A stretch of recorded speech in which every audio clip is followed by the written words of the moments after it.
इसको Lord Jagannath temple, और ये उड़ीसा में है। और उसकी खबर ये आई कि इसका जो रतन भंडार है यानी ट्रेयर, उसको ओपन किया गया है आफ्टर 46 इयर्स। और इतना ज्यादा उसके अंदर जो है वो खजाना जो है वो बहुत ज्यादा, उनकी जो चीजें हैं ना, आप सुन लेंगे आपके पाँव में जमीन निकल जाएगी। 74 गोल्ड ऑर्नामेंट्स हैं इसके अंदर, और हर एक का वजन जो है वो 100 तोले है।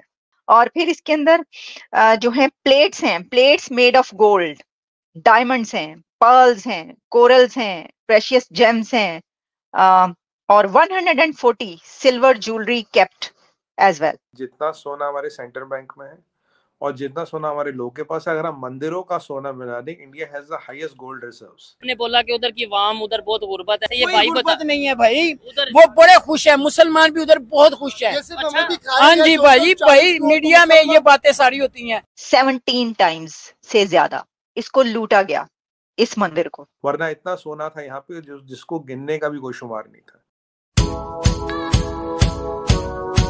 इंडिया के टेम्पल्स पूरी दुनिया में बहुत फेमस हैं, बल्कि अब तो यूएई से लेकर और अमेरिका तक ये टेम्पल्स मौजूद है यहाँ पर, और इसी तरीके से बहुत हाई लेवल पर बनाए जाते हैं। तो इंडिया के बहुत सारे टेम्पल्स ऐसे हैं जो बहुत एशियंट टेम्पल्स कहलाते हैं। आज हम जिस टेम्पल की बात कर रहे हैं वो 12th सेंचुरी का टेम्पल है, और इसको लॉर्ड जगन्नाथ टेम्पल है ये, और ये उड़ीसा में है, पूरी उड़ीसा। और उसकी खबर ये आई कि इसका जो रतन भंडार है यानी ट्रेयर, उसको रीओपन या ओपन किया गया है आफ्टर 46 इयर्स। तो मैंने देखा, मैंने कहा ये तो बड़ी एक दिलचस्प खबर लग रही है कि क्या वजह है। कि एक तो ये कि जब किसी मंदिर का खजाना खुलता है तो उसके अंदर तो बहुत सारी फिर हमारे सामने कहानियां आती हैं, हमें पता चलता है कि क्या कुछ वहां पर हुआ, कितने क्या कुछ निकला उसके अंदर से। और जो भारत के मंदिर हैं उनके लिए ये बात कही जाती है कि उनके अंदर बहुत ज्यादा खजाने मौजूद हैं, और खासतौर पर गोल्ड बड़ी तादाद में मौजूद है। अच्छा, इसकी अपनी एक हिस्ट्री है, लेकिन अभी हम बात करते हैं कि जो रतन भंडार है लॉर्ड जगन्नाथ टेम्पल का यानी कि ट्रेजरी, तो रतन भंडार पहली मर्तबा जब ओपन किया गया था वो 1905 में था। मैं बिजनेस स्टैंडर्ड में भी पढ़ी थी और भी कई जगह ये वाली खबर आई हुई है। अच्छा, अब 1905 में पहली बार जो है ब्रिटिश एडमिनिस्ट्रेशन ने इसको इंस्पेक्शन के लिए खोला। इसका ऑडिट होता है, वो जो अंदर खजाने होते हैं इसका ऑडिट किया जाता है।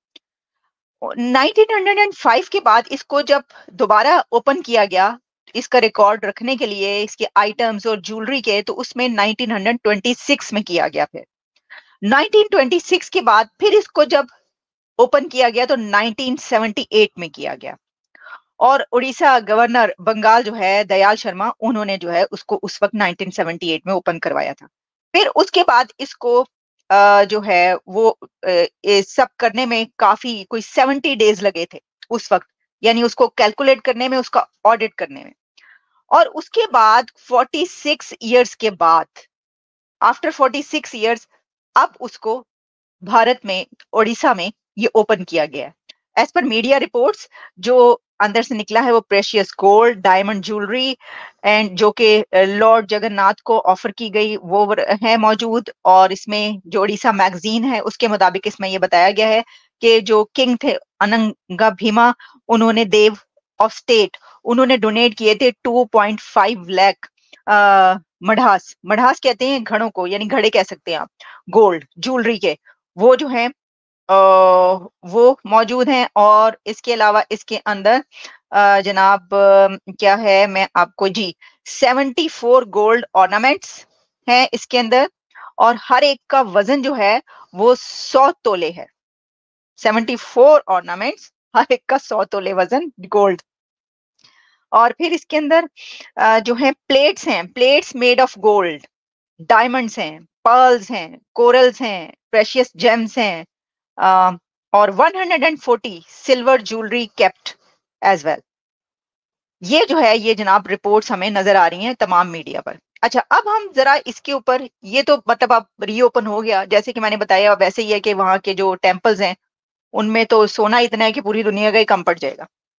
जो जगन्नाथ टेम्पल है इसके बारे में बहुत कुछ जो है वो एक सेक्रेड टेम्पल है ये बहुत ज्यादा। इसके बारे में जो मिस्ट्रीज कही जाती हैं, यानी जो ऐसी बातें कि एक तो ये कि जो इसका फ्लैग है, flag flutters on against the wind, यानी जिस तरफ विंड चल रही हो उसके ऑपोजिट साइड पर जो है वो लहराता है फ्लैग। इसके अंदर वैसे तो और भी बहुत सारी मिस्ट्रीज हैं, लेकिन एक ये भी है कि जो श्री कृष्ण है उनका जो हार्ट अभी तक बीट कर रहा है and that is inside the temple. ठीक है। अच्छा, फिर इसमें इसके लिए अब एक आखिरी बात मैं इस टेम्पल के हवाले से और बता दूं।